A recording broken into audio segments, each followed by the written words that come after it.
Hola, buenas tardes a todos. El día de hoy presentamos a un escritor muy talentoso que viene a compartir con nosotros la historia que lo llevó al éxito. Buenas tardes, Manuel Antón. Gracias por estar aquí. Hola, buenas tardes. ¿Podrías presentarte, por favor, para quienes todavía no te conocen?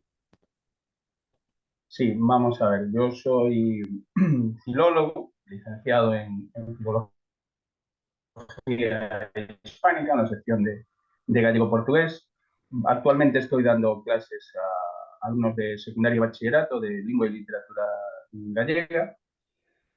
Y además de eso, soy escritor desde hace muchos años, pero desde aproximadamente tres he dado el salto al mundo de la autoedición. Yo tenía ya varias obras publicadas de tipo didáctico en una editorial, pero lo que es todo correspondiente a mi obra de ficción, no a mi obra didáctica, pues más o menos desde hace unos 2, 3 años he comenzado a publicarla a través de autoedición. Ok, ¿y podrías compartirnos un poco sobre cómo fue tu proceso de pasar de tener algunas publicaciones tradicionales con editorial a decidir, bueno, ahora voy a editar mis propios libros y voy a publicarlos por mi cuenta? ¿Cómo fue todo ese proceso?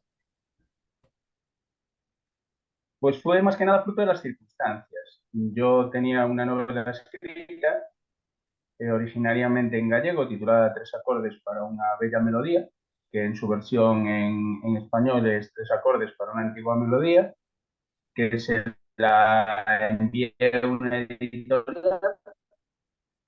La editorial en principio me dijo que sí, que no había problema, que era una obra que le interesaba, pero por unos problemas internos en la editorial, la obra se quedó ahí y no llegó a publicarse. Entonces, desde ese momento yo empecé a buscar otra vez un poco de familiarización con lo que era la autoedición, sobre todo a través de una plataforma que es la plataforma de autoedición de Amazon, KDP. Empecé un poco a investigar cómo era la plataforma, qué requisitos se requerían. Empecé a trabajar también un poco el tema de la edición, investigando un poco sobre esas cuestiones. Y llegó un momento que decidí dar el salto ya a la autoedición, publiqué esa primera novela, tanto la versión en gallego como la versión en español, y a partir de ahí empezó todo lo que es mi viaje, como digo yo, en el mundo de la autoedición. A continuación publiqué un libro de relatos, también había llegado a esa misma editorial de la que hablaba antes, pero coincidiendo en que era un libro de relatos de calidad, pues les parecía un poco corto, entonces pretendían que lo ampliase antes de eso. ¿Cuál era el problema? Pues que yo pensaba que ese libro tendría que seguir con ese número de relatos en concreto y no intentar aumentarlo pues, por una cuestión de páginas. Entonces, mi inicio en la autoedición pues parte de esas dos situaciones en las que tanto la novela como el libro de relatos sí habían pasado el filtro de la editorial tradicional, pero se habían quedado un poco ahí. Entonces, fue un poco el desencadenante. A partir de ahí, las obras que tenía ya de juventud, una novela de ciencia ficción, con varios periódicos, con una columna y de opinión que después publiqué también bajo el formato de libro, un libro de literatura pensado para niños, y eso es un poco todo el inicio de mi proceso en el mundo de la autoedición. Ok, también quería hablar contigo sobre los premios literarios. Veo que has sido premiado por algunos y que incluso has sido parte del jurado. ¿Nos podrías platicar sobre tu experiencia en los certámenes literarios? ¿Crees que los autores emergentes deberían participar en ellos o recomendarías más la autoedición? A ver, yo participé en concursos literarios desde las dos partes, es decir, desde la parte de lo que es la participación, y ahí sí es cierto que he ganado algún que otro premio, un premio de poesía, un segundo premio en microrelatos. Recientemente uno de mis ha sido seleccionado también en un concurso para formar parte de una antología de 50 microrelatos en los que se habían presentado unos 500 autores de todo el mundo. Entonces, esa es mi experiencia como participante. Pero también he tenido la suerte de poder participar como jurado. He participado como jurado en el premio de narrativa en gallego más importante que hay en Galicia, que es el Blanco Amor. Y desde hace años participo como jurado en un premio de periodismo que también es uno de los más importantes de Galicia.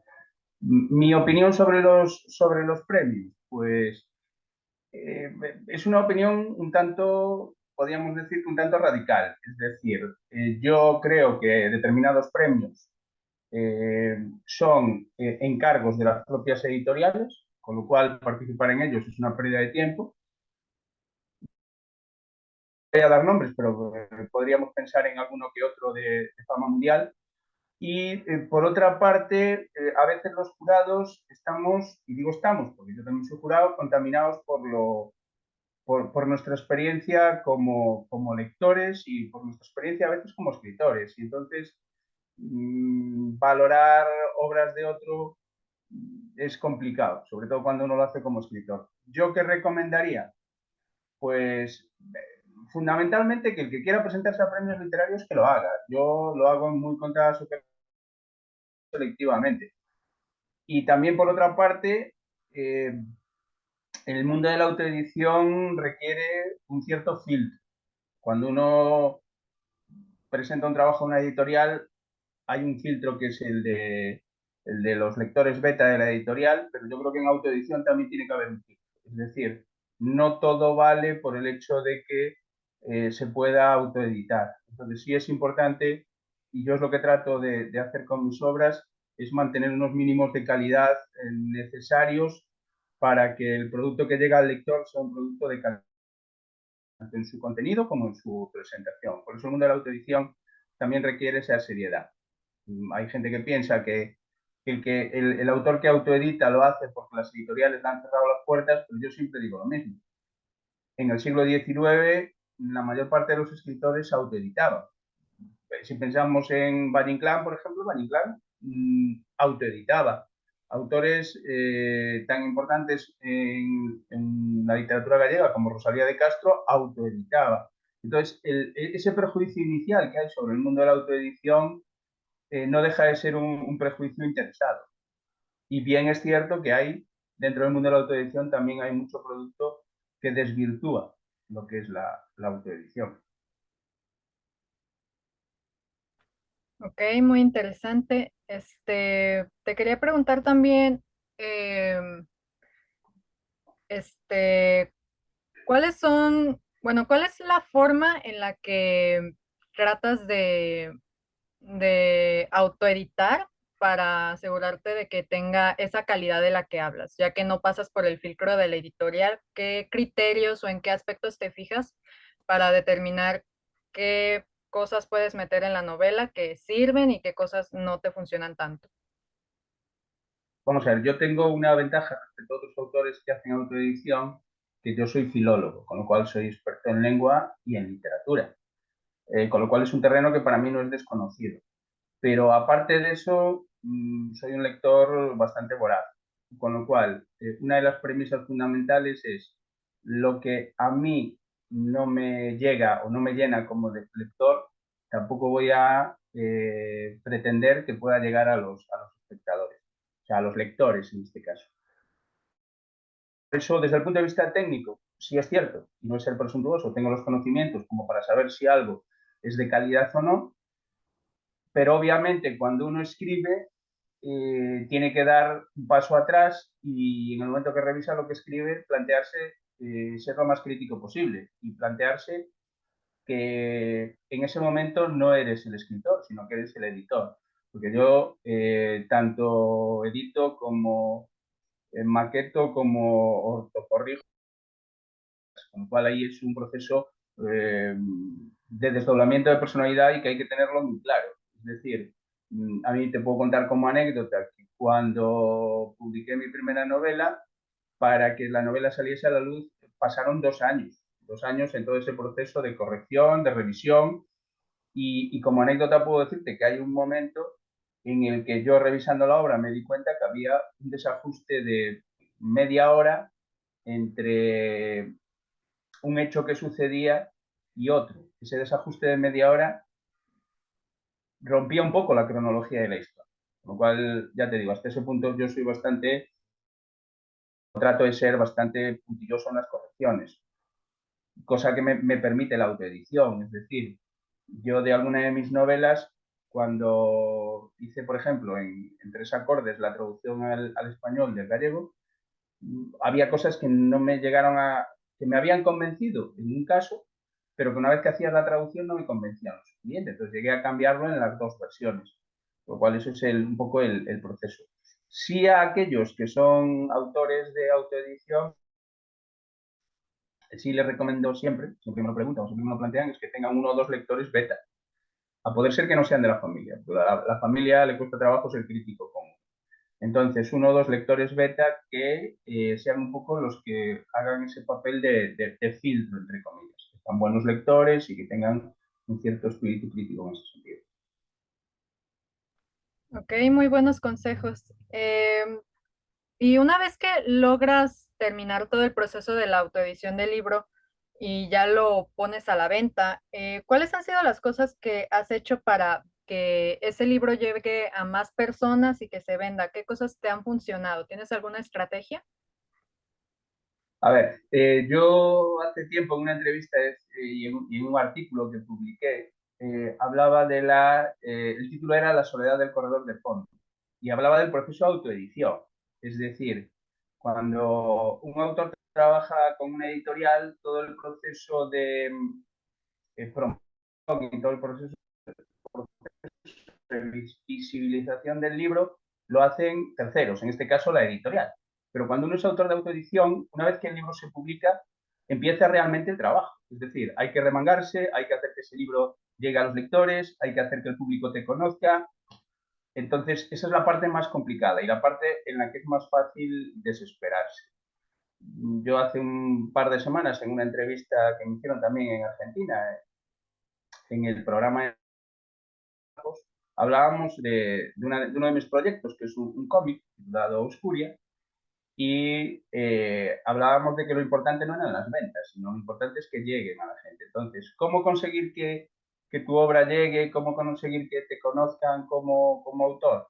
Pues yo tengo mi página web, batelediciones.gal. Yo trato de participar en el mayor número de entrevistas posibles para darme a conocer y participando activamente en redes sociales, colaboro con algunas revistas de literatura, como Escultografía. Entonces, todo eso pasa por hacerse conocer. Yo el otro día, hablando también en una entrevista, decía que cuando uno publica o se autoedita, por ejemplo, en KDP de Amazon, es como si de repente la librería en la que está su libro fuese una librería de 8 plantas.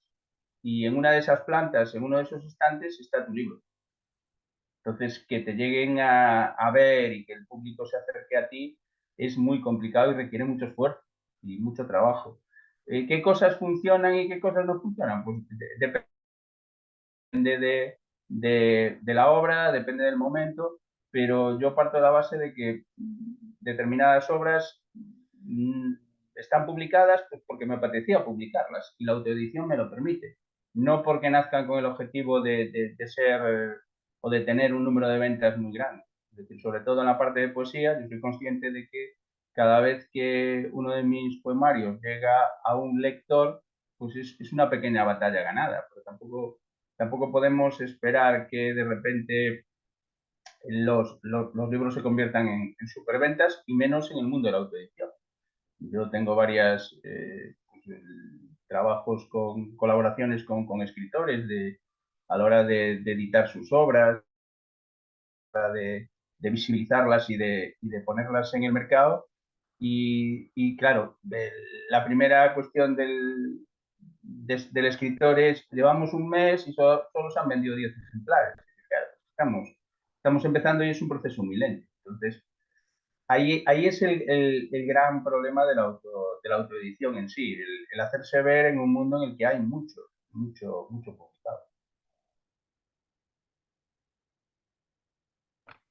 Ya veo, sí, es un gran reto el darse a conocer como en la autoedición. Eh, Sobre lo que me contaste de pues tu presencia en las redes sociales, tu sitio web, todo ese contenido que creas para darte a conocer, ¿cómo es que gestionas el contenido que subes en estas plataformas? Gestionarlo gestiono yo. Entonces, ¿qué es lo que suelo hacer? Pues intentar una o dos veces a la semana ir publicando algo. Después hay una cuestión que son las redes recurrentes, es decir, lo que publicas en Instagram, pues te puede servir también para TikTok, lo que publicas en Facebook te puede servir también para LinkedIn. Entonces, trato de optimizar en ese sentido. El problema más complicado es la página web, porque mientras las otras son más ágiles a la hora de publicar y en las que esta semana, por ejemplo, he publicado un fragmento de uno de los proyectos en los que estoy trabajando, que es una adaptación de una obra medieval relacionada con la historia de Grecia, la batalla de Troya, todas esas historias clásicas. Y voy subiendo fragmentos, un poco para que la gente vaya viendo que estoy trabajando en ello. En el cómic con el que estoy trabajando también ahora simultáneamente, pues voy publicando cosillas de la portada, pues alguna página, alguna de las entrevistas que vamos realizando. Entonces, todo eso es un poco el proceso de gestión de las redes. Teniendo en cuenta que, claro, el que te sigue en TikTok no va a ser el mismo que te siga en Facebook, el que te tienes en Twitter no es el mismo que de Instagram. Cada red requiere un poco su dinámica y sus tiempos. ¿Y qué consejo le darías a los escritores emergentes que quieren empezar a hacer esto que tú estás haciendo para poder gestionar como el contenido que suben en cada plataforma? Eh, ¿Cómo organizarse para todo esto? ¿Qué consejo les darías? El primer consejo que les daría es algo que yo no hago y que a veces es un problema, que es centrarse o intentar centrarse en una única red. Cada red tiene su público, tiene sus códigos, tiene sus tiempos. Entonces, intentar abarcarlas todas es complicado. Entonces, dependiendo del tipo de género, dependiendo del tipo de obra que uno publique, pues tirar hacia un lado o hacia el otro. ¿Qué pasa? Yo tenía mis redes ya sociales más o menos establecidas, tenía una audiencia ahí fija, entonces por eso decidí un poco ir trabajándolas todas. Y por eso mi presencia es en prácticamente todas. ¿Qué pasa? También tengo muy claro que a veces si el objetivo fundamental de un autor de autoedición es crear su audiencia. Entonces, centrándonos en una única red social es más fácil crear la audiencia. Hay redes que dan mucho más juego, como puede ser Instagram a través de los Reels, esos 15, 20 segundos en los que uno puede aprovechar pues para, si es poeta, pues leer una estrofa subir una estrofa de uno de sus poemas. Si es autor de cómic, pues subir una página de su cómic, subir una portada de su libro.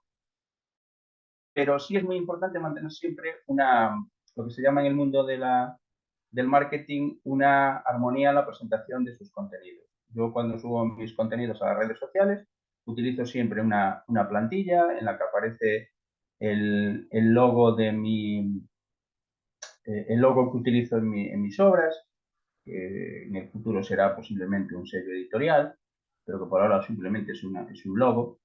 El enlace a Linktree, que es donde tengo subido todas mis redes y todo lo que hago. Y siempre el mismo fondo cuando trabajo pues con Instagram fundamentalmente o cuando publico algún fragmento. Entonces sí es muy importante seleccionar primero lo que van a ser eh, lo, lo que podemos llamar la imagen de marca, porque cuando un autor autoedita, él es su propia marca y a veces es algo que nos en la intuición. Hay que crear una marca. Crear una marca es crear esa imagen que vas a trasladar a los demás. Es una imagen que tiene que ser lo más profesional posible, porque hay que dar una imagen de seriedad y un poco verse en lo que hacen las grandes empresas, es decir, que tienen su imagen de marca, su logo, sus colores, es decir, cuando uno piensa en Coca-Cola, piensa en unos colores muy concretos. Cuando uno piensa en Pepsi, pues piensa en un logotipo muy concreto. Entonces, todo eso tiene que hacerlo también el autor que autoedita. Es decir, crear su propia marca y crear su propia audiencia. ¿Dónde está lo más complicado? Lo más complicado es conseguir que esa audiencia se convierta en lectores, o sea, sus lectores potenciales se conviertan en lectores reales, es decir, esos lectores que compran tu obra. Y ahí es lo más complicado en ese sentido. Ya veo. Y en todo este proceso de formar tu audiencia y crear tu marca, ¿cuál es el reto o el obstáculo más grande al cual te has tenido que enfrentar? El obstáculo más grande es un poco lo que te decía antes, esa soledad del corredor de fondo y ese ser una gota en un océano. Esa es la dificultad más grande. Yo ahora mismo a través de mi página web, seguidores en todos los continentes, tanto en América como en África, como en Asia, como en Europa. Eh, ¿Cuál es la mayor dificultad? Pues a veces en el mundo del auto tus obras lleguen. Por ejemplo, uno de los problemas fundamentales que tengo con KPD, por ejemplo, o perdón, con KDP, es que, por ejemplo, a Sudamérica, a muchos países de Sudamérica no les sirve la edición en papel. Tienes que plantearte pues, una edición también digital para que llegue a esas zonas. Un poco en África me pasa un poquito lo mismo. Entonces, sí es importante tenerlo claro. Y la dificultad fundamental es eso. Es decir, que como autor de autoedición tienes que tener una versión digital de calidad de tu obra, tienes que tener una versión en papel, pero teniendo muy presente eso, que en determinados países del mundo no va a llegar tu obra en papel, sino que tiene que llegar tu obra digital. Sí, son puntos muy importantes a tener en cuenta. Gracias por mencionarlos. Con respecto a las colaboraciones que me estabas contando, eh, ¿cómo crees que un escritor emergente debería empezar a colaborar con otras personas? A ver, ¿cómo debería? Pues un poco aprovechando lo que hay en el mercado. Es decir, hoy en día hay muchas revistas literarias y muchas páginas que te permiten colaborar. Esa colaboración se acaba convirtiendo en una revista y aparecer en esa revista pues implica que vayas ya haciendo un cierto nombre. Yo colaboro con varias, por ejemplo con Cultografía, que es una revista de pensamiento crítico, y ahí publico con una cierta regularidad artículos. He colaborado con varias revistas en México, he colaborado también o he participado en alguna antología. Entonces, todo eso va haciendo que las propias revistas, sobre todo las digitales, te vayan incluyendo en sus espacios de las redes y haciéndote un poco ese nombre en ese sentido. Yo creo que eso es fundamental. Eh, Hay muchas revistas digitales que te permiten publicar. Obviamente tiene una parte que es la siguiente. Una vez que ya has participado en varias revistas, buscan un poco la variedad, con lo cual es complicado volver a publicar. Pero bueno, es decir, ya te digo, yo colaboro en varias y trato de publicar cosillas con ellos regularmente, un poco para seguir manteniendo presencia. pero sí es fundamental pues ir aprovechando un poco esa posibilidad que dan pues, determinadas revistas digitales o determinadas páginas con las que puedes colaborar. Muy bien. Y por último, aparte de todos estos consejos que nos has dado, le recomendarías algo más a los autores que se autoeditan sus libros y se autopublican para que logren darse a conocer y llegar a más lectores? Sí, que se planteen objetivos a corto plazo, pero objetivos a corto plazo realistas. Es decir, uno no puede pretender entrar en el mundo de la autoedición con un material que no sea de calidad. A mí en una ocasión me llegó un material de una escritora que empezaba para pedirme consejos sobre el material que tenía y para publicarlo ya. Y lo primero que le dije fue, esto no lo publiques, porque la imagen a los lectores es muy importante. Y si aquel era un documento en PDF, mal editado, con muchos errores, entonces dije, mira, el primero que te lea no va a volver a hacerlo. Entonces es importante la calidad. Yo te puedo contar como anécdota, cuando saqué mi primera novela, hubo lectores que la compraron en edición papel y se sorprendieron de la calidad del material. Me decían, ostras, pues esto parece hecho por una editorial. Entonces, eso es muy importante, respetar al lector y respetarlo desde la perspectiva de un texto sin errores ortográficos, un texto editado siguiendo los patrones de edición, una portada que llame la atención, es decir, entre una portada hecha por un profesional y una portada sacada del banco de portadas de Amazon, cambia mucho el producto. Entonces, que cuiden mucho el material que van a entregar, que no se precipiten y que cuando tenga todo el material listo, que sí, efectivamente, que se lancen, que no tengan perjuicios por autoeditarse, pero que el material sea de calidad. Que se lo planteen desde la perspectiva de qué pasaría si yo, como lector, recibo este libro. Puedo contar como anécdota que yo había sacado ya la primera edición de Tres acordes para una antigua melodía y seguía revisándola y aún así he colado algún error por ahí.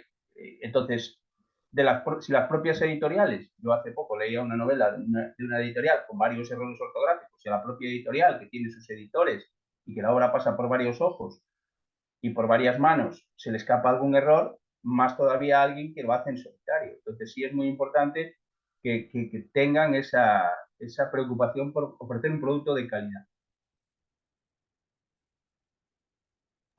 Sí, muy importante todo esto que nos estás mencionando.